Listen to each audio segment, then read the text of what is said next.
Expulsar demônios é uma prática dos primeiros apóstolos ou é possível hoje?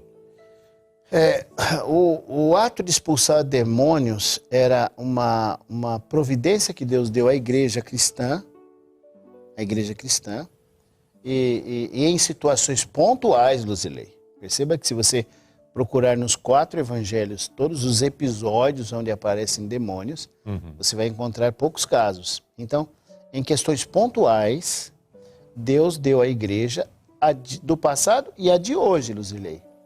Então não está restrito apenas àquele tempo. Eu conheço casos, né, na minha experiência ministerial, de pessoas que estavam possessas, né?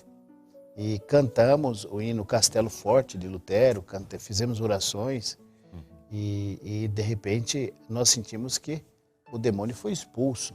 Sim. Mas não é comum tal quadro. Tanto é que eu tenho 35, 40 anos convivendo com seres humanos, conheço 3 a 4 casos. E nos próprios evangelhos você não encontra. Agora, há no texto de Marcos, né, 16, uma provisão.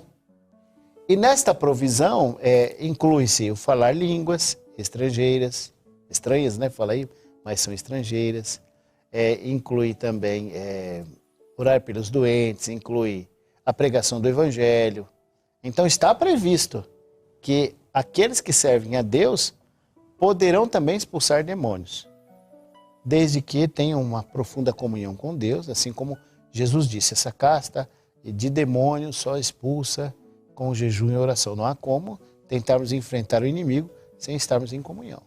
Mas está previsto, sim. A pergunta do internauta, a resposta, essa pergunta é, sim, irmão, é possível hoje, com todo o poder de Deus, que a gente pode conseguir pela oração, alcançar a vitória contra o demônio.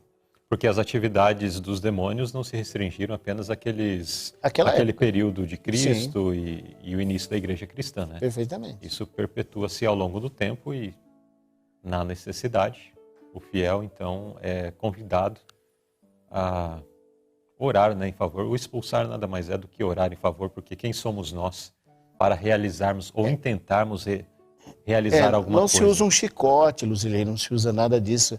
Se usa o poder de Deus, né? Quem expulsa é Deus. Exatamente. Nós só reivindicamos ou solicitamos o poder de Deus para resolver o problema. Certo, internauta? Então, quando nós nos dirigimos a você sobre essas 2 perguntas, vamos pontuar as 2 perguntas com todo carinho. A primeira, os 144 mil é um ato de predestinação de Deus? Não. Porque eles se branquearam com o sangue do Cordeiro. Então eles fizeram o uso da expiação, do processo da graça e da comunhão diante das maiores aflições que pôde existir nessa terra. E se eles já fossem determinados, se já estivesse tudo já previsto e não dependesse de uma ação de experiência na graça, então por que teria que esperar para ser contados? Teria razão. Deus já sabe, ele usa na visão calvinista a predestinação. Então ele diz assim, o Luzilei, o Marcelo, é fulano, pronto, já está selado, acabou, sela de uma vez só. Mas havia um processo a acontecer. E esse processo é o processo da graça, onde as pessoas fazem experiência com Deus. E quantas destas pessoas fizeram profunda experiência com Deus e lavaram seus vestidos e os branquearam no sangue do Cordeiro? 144 mil. Essa é a primeira resposta. E a segunda é simples. O que aconteceu com os apóstolos, querido irmão, também pode acontecer hoje. Casos pontuais, sim. Você lê o texto, Luzilei, para mim? Não, mas temos aqui. É o Evangelho de Marcos, capítulo 16, verso... Isso. O texto responde. Fizemos questão de darmos uma atenção especial à pergunta de vocês. Então, querido irmão, sobre os 144 mil, Deus soube, pela presciência, que essas pessoas haveriam de aceitar a graça de Deus, o poder expiatório, a remissão dos pecados e passariam pelas mais probantes situações e dificuldades da vida. Esses que foram branqueados passaram pela grande tribulação.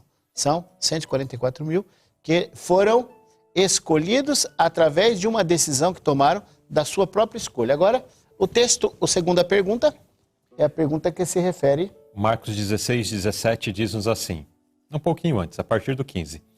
E disse-lhes, ide por todo o mundo, pregai o evangelho a toda criatura. Quem crer e for batizado será salvo, mas quem não crer será condenado.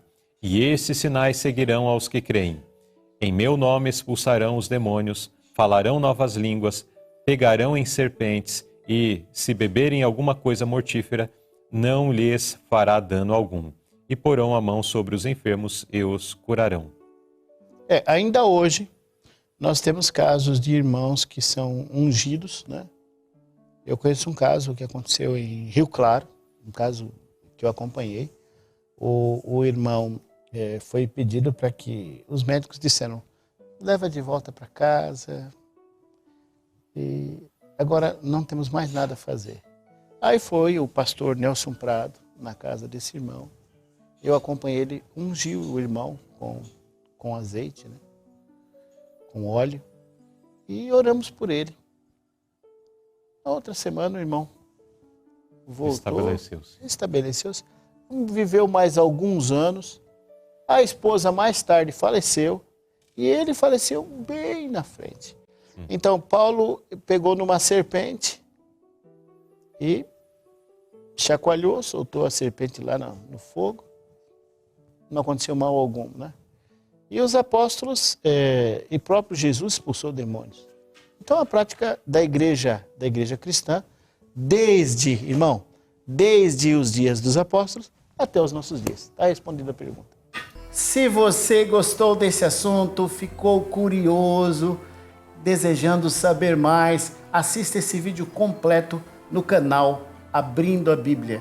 E se você tiver alguma sugestão de tema para os próximos programas, mande lá no Instagram, @abrindoabiblia.br. Se inscreva no canal, deixe o seu like. Aqui não é a nossa opinião que prevalece, mas sim a palavra de Deus. Um abraço, Deus te abençoe.